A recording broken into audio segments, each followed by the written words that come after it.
Welcome, everybody. My name is Greg Robinson. I'm a professor in the Natural Sciences Division, and I am filling in for Professor Fioramonti today, who is booked overwhelmingly with meetings. Thank you all for coming to our last Citizen Science seminar of the year. We do have several lined up for the spring semester, so just be on the lookout for information about those. Just for your information, should you need to use them, restrooms are through this door right here. There's also a stairway. There's a stairway and elevator this way if you need to get out of here.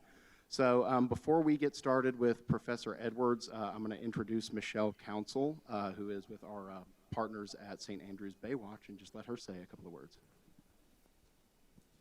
Thanks, Greg. Like you said, my name is Michelle Council. I'm a member of St. Andrews Baywatch. We co-sponsor this program along with Gulf Coast, and happy to be here. We have 3 specific programs that we focus on at Baywatch.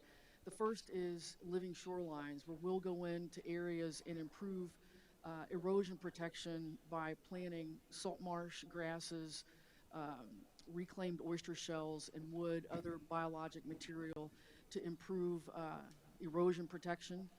Secondly, we do grasses in classes, where we'll go into a school, partner with a school, and teach the students about environmental protection, but it ends with an actual hands-on workshop somewhere around St. Andrews Bay, some specific project where they actually get to apply what they've learned about. Third, we do water sampling and collection in a lot of locations around the estuary, where, for example, Regina and I are part of that, and so we'll go out in our boat and we actually collect samples at several locations within the bay. We do the also readings such as pH, salinity, things of that nature. All this information is compiled in a database to keep a running survey of the health of the estuary. So if anybody's interested in volunteering or becoming a member, please see me after this meeting. We're always looking for new volunteers and members. And also in February 22nd, Dr. Mike Brim will be presenting the results of a recent sediment survey that was conducted over the St. Andrews estuary. And while a sediment study may not sound super sexy, it's really enlightening what it tells you about the health of the estuary and where some areas of concern might be. So I encourage you to come to that discussion as well, February 27th at 12:30. And with that, I will turn it over to our speaker. Back to Greg. Thank you. Thank you, Michelle. So without further ado, I'm going to go ahead and introduce our speaker today is Dr. Jessica Edwards. Some of you may know she is a professor of both physics and chemistry here at the college. She received her PhD in Astro Chemistry from the University of Arizona, and she's going to be presenting some of her research to you guys today. So give her a big round of applause. Thank you, Professor Robinson. Hi, guys. It's great to see everybody. I'm so glad you're here today. I rarely pass up the chance to kind of talk about my research a little bit. Totally different than what's going on at the St. Andrews Baywatch, but all of it's still kind of really neat and important, and it'll be good to give you all a different, maybe a little bit of a different seminar than what we've gotten here before. So today I'm going to talk about exploring the molecular content of stellar atmospheres and planetary nebulae. Before I get into that, I just want to talk a little bit about interdisciplinary science and good communication. One of the great things about some of the astronomers that you might know, Carl Sagan and Neil deGrasse Tyson, is their ability to really translate between different areas of science and cross those borders of different scientific disciplines. Being able to be interdisciplinary is not easy, but a lot of really interesting research happens at those borders where those fields cross. In addition to that, I just kind of want to emphasize and encourage you guys to all pay attention and absorb as much material as you can from all of your classes, not just your science and math classes, maybe that are going towards your major, but your English classes, your literature classes, psychology. All of those things are going to give you skills that are going to help you down the road. So kind of absorb as much information as you can and use that towards your goals. I love this quote. The single biggest problem in communication is the illusion that it has taken place. Right? We've seen this a lot over the last year. One of the things that we have to be really careful about as scientists and just as humans is being clear and kind and making sure our communication is understandable. So this is something that we have to try and do because I know we've all experienced kind of the chaos that can happen from miscommunication. So something to kind of just pay attention to. One of these interdisciplinary areas is astrochemistry. And today we're going to look at the astrochemistry specifically of dead and dying stars. So what is astrochemistry? Well, it's basically the study of the distribution, abundance, and formation of different molecules and different chemical species throughout different environments in space. So it's basically the study of stuff. And the questions that we want to answer are, what is there? How did it get there? And how much of there is it, right? So these are all the different questions that we want to answer when we're talking about astrochemistry. It's a relatively young field. It's only about 60 years old. It really kind of got bigger after advances in radio technology during World War II. This allowed us to take some of that technology and use it to make radio astronomy observations. So it's a very, very young field.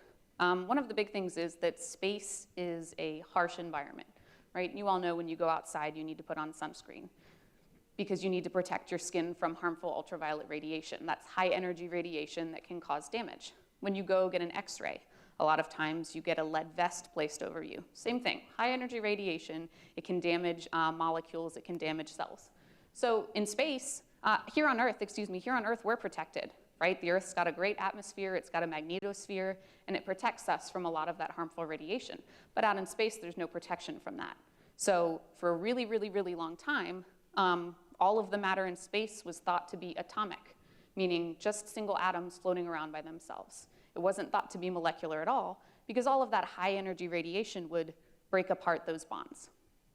It turns out a large portion of our galaxy and a large portion of the universe is molecular. It does contain atoms that are bonded together.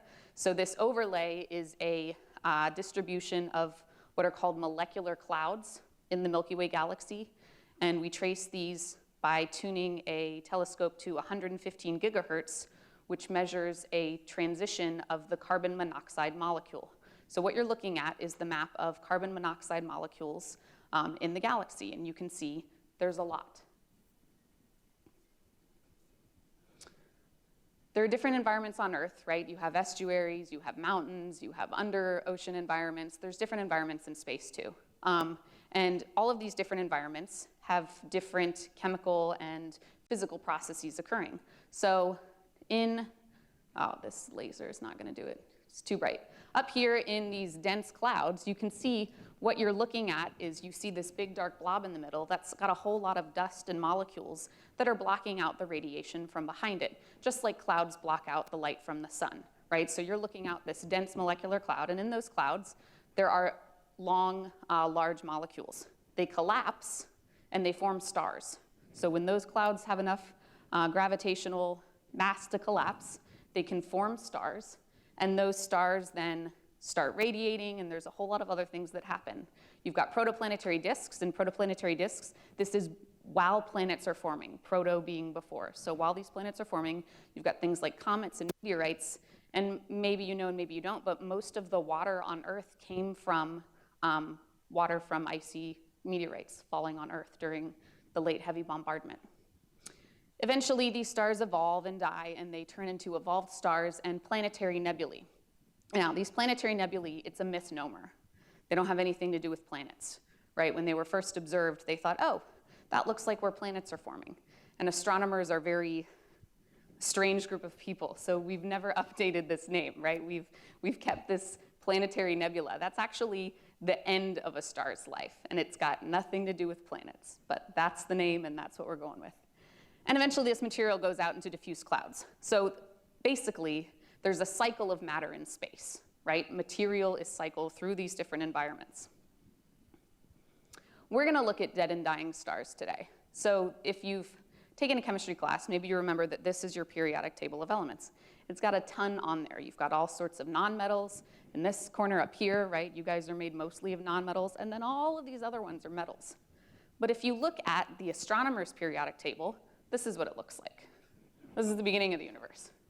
Hydrogen, a little bit of helium. Sprinkling of lithium, so small you can't even see it on there.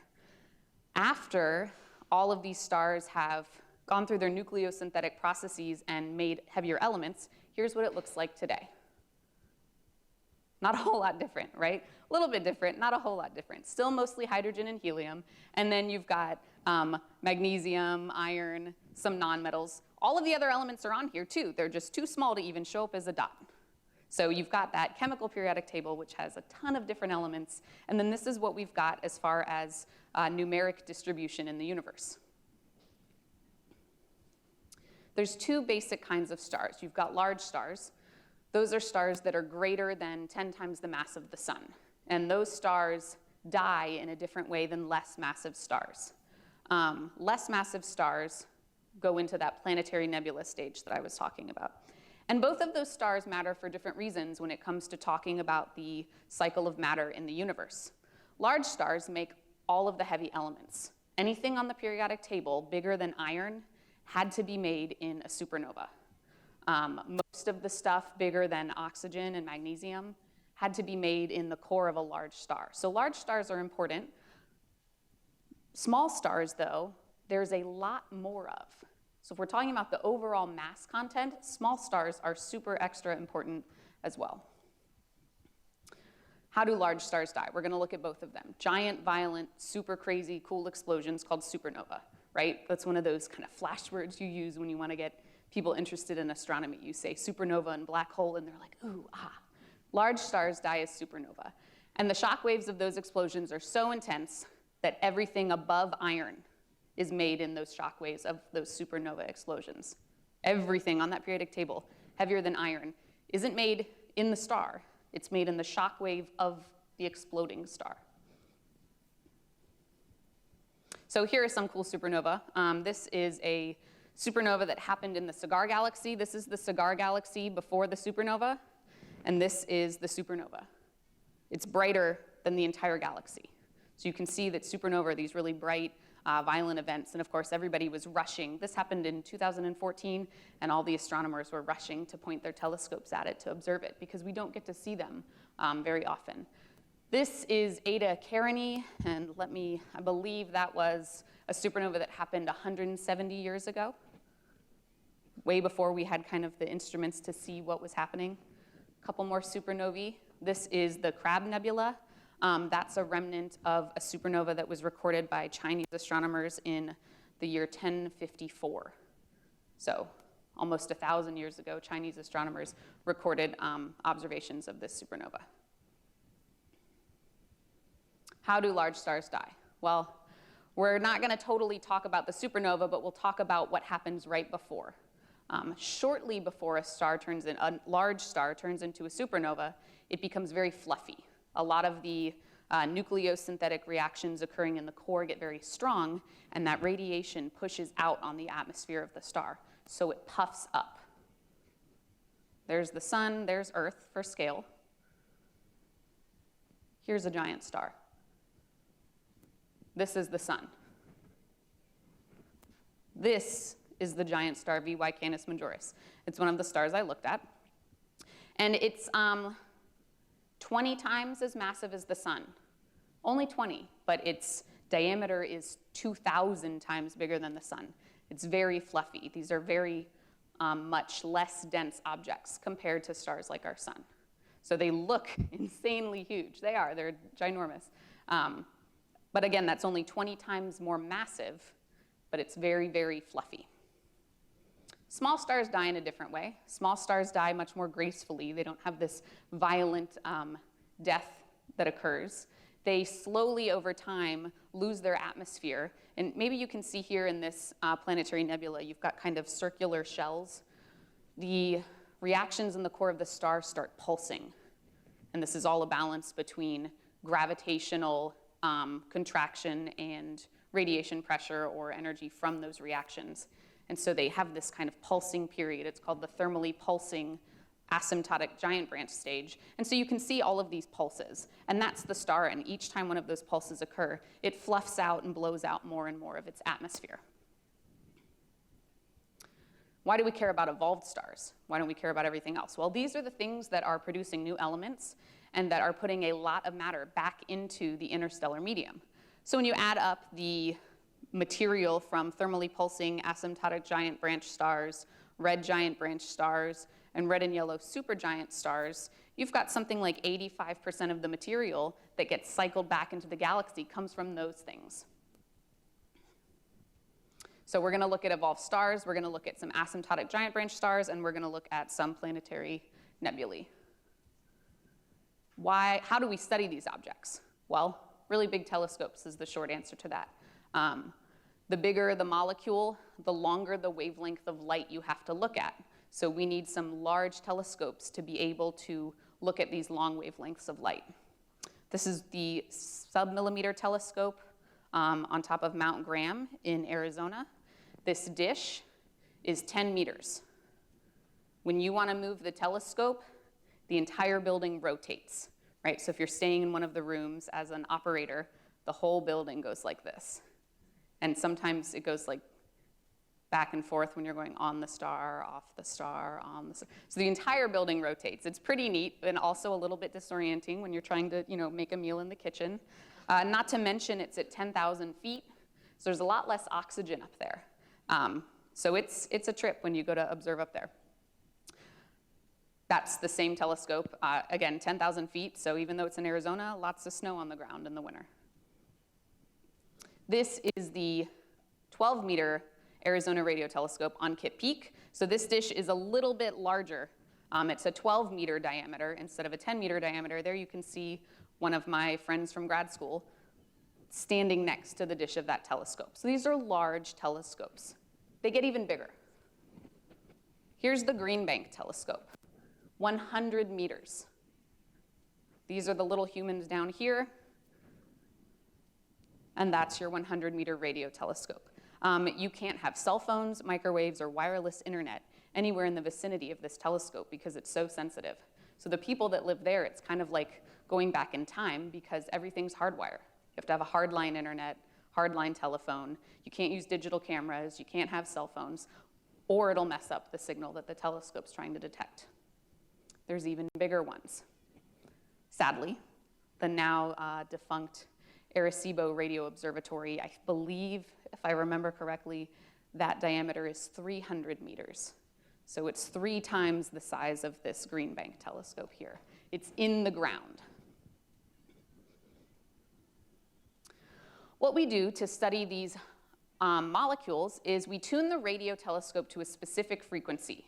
And then we wait. We point it at the object, and we basically wait. Just like you're tuning your radio, right? There's a whole lot of more complicated electronics that go into being able to observe at these really low frequencies, but similar idea. And this is because each molecule rotates at a set specific frequency, right? Everything is quantized when you get down to that atomic level. So just like when an electron moves from one energy level to another, it puts out a specific wavelength of light. That's happening in an atom. If we want to talk about molecules, when molecules vibrate, that's infrared radiation. When molecules rotate, they put off even lower energy radiation. And it's all quantized. They can't rotate at any frequency they want, only set specific frequencies determined by quantum mechanics. So the frequency that it rotates at, or that it's allowed to rotate at, depends on the size of the molecule, the shape of the molecule, and also the polarity of the bonds in the molecule. And these are some radio transitions. So this is the J equals 3 to 2 rotational transition of hydrogen cyanide, and you can very clearly see that signal there. Over here, we've got sulfur monoxide. This has 2 quantum numbers, and same thing. Those signals are very easy to see. So that's basically, you don't get a visual picture like you do with, say, the Hubble telescope or something like that. You're detecting signals. So these are these massive stars. There's VY Canis Majoris and the sun in the upper right corner. And you can look at the atmosphere. VY Canis Majoris is that little teeny tiny white dot way deep down in all of that matter. All of that matter is that material that's getting blown off of the star in its death throes. And there's a lot of molecules there. Another star that I looked at is NML Cygnus. It's even bigger than VY Canis Majoris. Right? These stars, they get crazy big. And you can see this is the entire 1 millimeter survey of these 2 stars. This is VY Canis Majoris, and this is NML Cygnus. And every single one of these lines that you see above this noise level is a detection of a molecule that's rotating in space. Not necessarily different molecules, right? They could be different transitions from the same molecule. But we can see, like, okay, there's a lot of molecules in these violent stellar environments. We've got over 130 lines from 18 different molecules were detected, and 14 of those are called U lines. U lines mean they're unidentified. We don't know what the molecule is yet because we haven't made it in lab. A lot of these molecules that exist in space are really hard to make and measure in Earth environments, right? They're ions, they're highly unstable. So those unidentified lines are from molecules that we just don't know what they are yet because we haven't been able to make them and measure them on Earth. So all of those red X's are new molecular detections that I was able to make using those radio telescopes. Let's look at some small stars. So this is the constellation Sagittarius. If we zoom in on this region, and then zoom in again on this region, you can see this planetary nebula. It's called the Red Spider Nebula, also known as NGC 6537. And if you tilt your head a little bit, you can see why it's called the Red Spider Nebula, right? It looks kind of like a spider. The Red Spider Nebula, a lot of people haven't studied planetary nebula, so they're understudied, they're not well studied, because for a really long time people thought, oh, there's nothing there. You've got all of this radiation, it's coming right there from the star, and it's just gonna break everything up. So what do we do as scientists? Well, we look, right? We don't just take what people think is gonna be the thing for granted, we go and we look. And so all of these different molecules were seen in this Red Spider Nebula. When you are trying to identify a molecule, it's not good enough to just look at one frequency, right? You have to check and make sure the other rotations are there. So if I see this 3=2 rotation, I should definitely see the 1 to 0. If I saw this line here, but I didn't see the 1 to 0, I would say, okay, that's not from HNC. So you've got to do rigorous detection to say for sure that these lines are definitely there. All of these detections, maybe you're looking at them and you're like, I'm not really convinced that those are lines. When you zoom out and you look at the whole spectrum, all of these detections are 3 sigma or more, which means we're 99.7% confident that that's a line. And that confidence goes up when you look at other transitions in that molecule. What do we do next? Oh, we looked at another planetary nebula. So these are those small stars that are dying in these planetary nebula. Bunch of different molecules there as well. This is M248, and it's got kind of a similar bipolar shape. We're not really totally sure of why that happens yet, but a lot of planetary nebula do that. There's another beautiful one. This is the Ring Nebula, NGC 6720. This one's actually big enough that you can see with binoculars. So that's a good target if you have binoculars or a telescope, you can go out.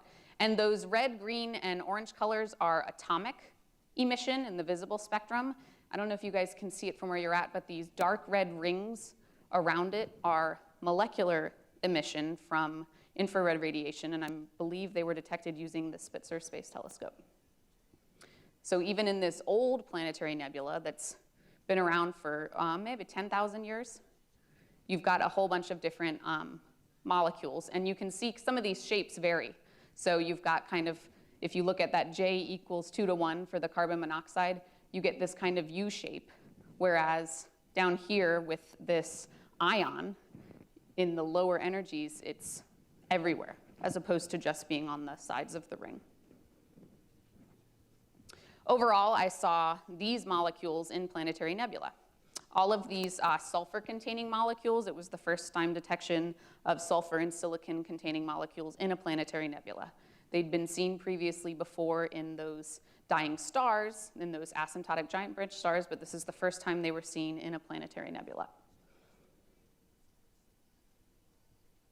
So as these stars age and die, they blow off all that mass. Have you guys seen those pictures of coronal mass ejections from the sun, where you've got those big loops of material out of the surface?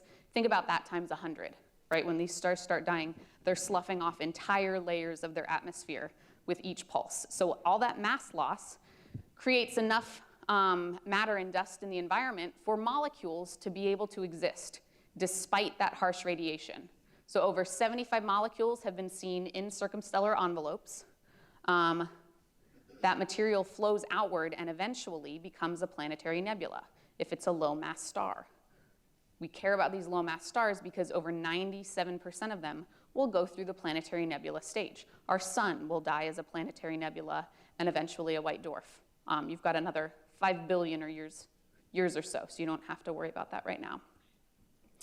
And they're responsible for over 80% of the material that gets recycled back into the galaxy. So you've got to think this has been happening for 13.7 billion years, right?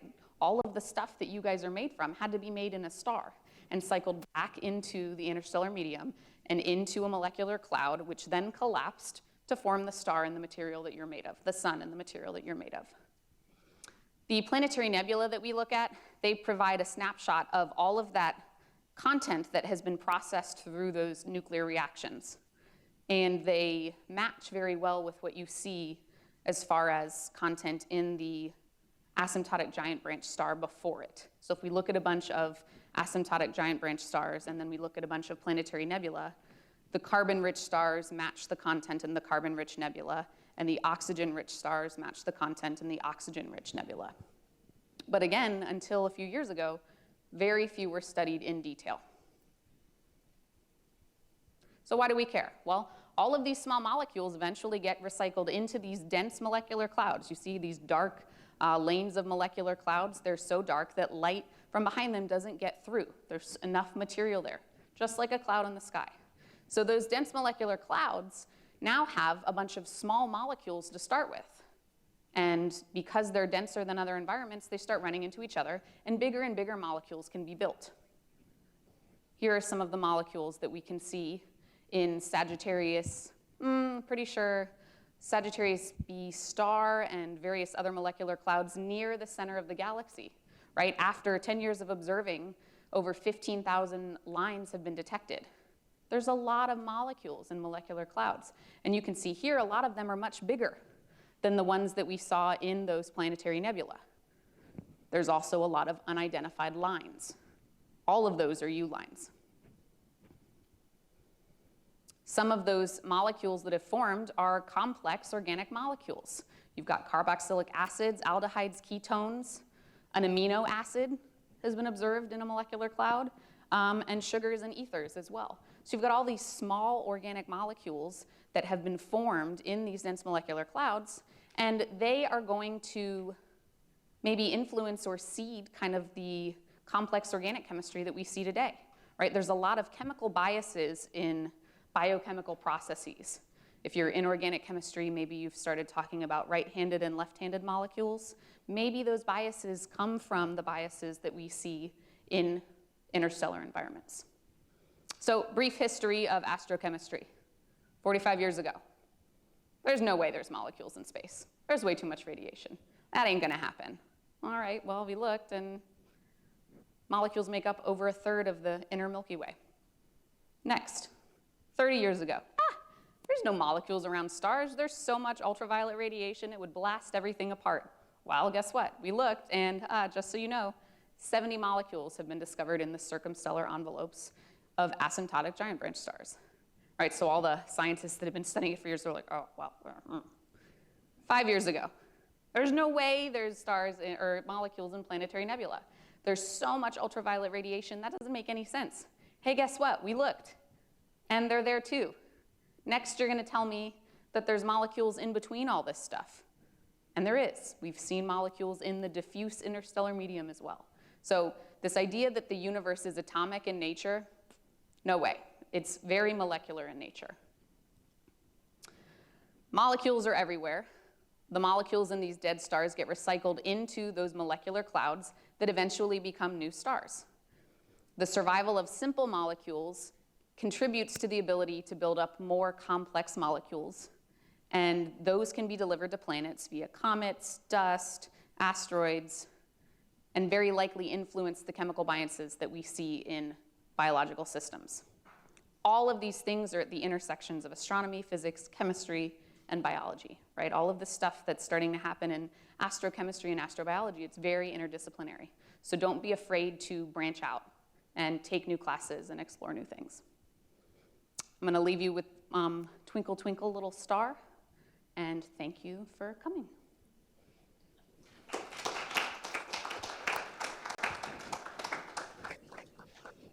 All right, thank you so much, Dr. Edwards. Now we are going to open up the floor to questions. If anybody's got any, just raise your hand and let me know, and I'll bring you the mic. We're all just too blown away. Don't be nervous. If you've got any questions, I'm happy to answer them. One of the funny things that happened, there's a bunch of different radio telescopes. One of them is on the top of a mountain in Hawaii. You have to build them on top of mountains because there's so much atmosphere to look through. And a lot of scientists that come from Japan live at sea level. Well, when they drive to the top of Mauna Kea Observatory in Hawaii, it's so high up that they start falling asleep behind the wheel of the car. So they've got shuttles now that will take people like that up to the top of because there's so little oxygen as you go up and you don't realize. They're building a very fancy multi-telescope array in Chile. It's the ALMA Radio Observatory. I don't remember the exact number of telescopes, but it's something like 20 or 30. You can combine them together and get really great resolution. But they're so high up, they have to pump oxygen into the buildings for the operators up there. So kind of some neat things about radio astronomy. So why was the one that you showed us, why was it abandoned, the really large telescope? Oh, in Puerto Rico. So the question was, why was the Arecibo radio telescope abandoned? That happened just recently. I'm not sure exactly what happened. It had something to do with funding, and it just kind of started falling apart. So these cables that are holding up that subreflector, they started breaking, and once that happened and the subreflector fell and crashed into the dish, there wasn't really anything that could be done, but it was definitely a funding issue as to why that's no longer operational. I think it was after an earthquake. Yes, that may have been part of it. Yeah.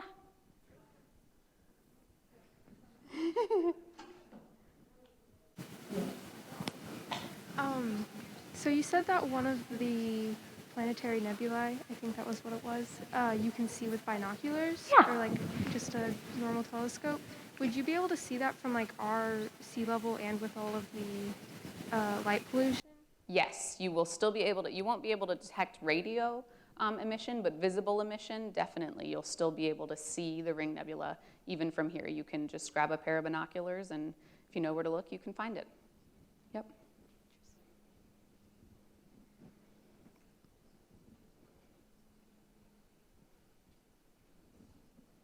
Some of the molecules that you were talking about that have been detected, like one I remember I think it was H13CN. So I don't remember what the valence is of cyanide, but I don't think it's 13 that can Oh, yes, absolutely. That's a great question.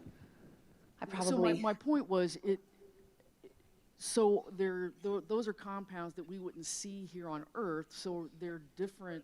So does their ability to get together and whatnot differ when you're in space? Absolutely. So I glossed over this, and this is my fault entirely. So H13CN, this that you're seeing right there, doesn't mean that there's 13 carbons.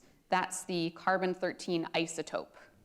So that's something that we can look at in stars that's really interesting, because if you look at different ratios of isotopes, you can tell like what stage of a life, what stage a star is at. You can tell what kind of chemical reactions are going on, or nuclear reactions are going on in the core of the star, right? The isotope ratios on Earth are basically the same as the isotope ratios for our sun and our solar system. But when you look at other stars, that changes. So those isotope ratios tell you all sorts of information about what kind of processing is going down in that star, and you can't see it until it gets mixed to the surface where we can observe it. But there are long-chain carbon molecules that can form, and they are very different than what form here on Earth, which is why we have so many of those unidentified lines, right? You've got to think, we've got to be able to make these on Earth. So one of the ways they do it is using Fourier transform microwave spectroscopy, and they have to try and replicate these intense environments. So you've got to zap a lot of these atoms with high voltage electricity to break them into these ions. In space, there's ions everywhere. They're just there because their material is so far apart from other material that ions floating around in space is no big deal. But on Earth, that's not the case, right? We don't have a lot of ions floating around. They're all in compounds. Everything here is neutral. So the stuff that you see in outer space has very different chemistry than what we see terrestrially.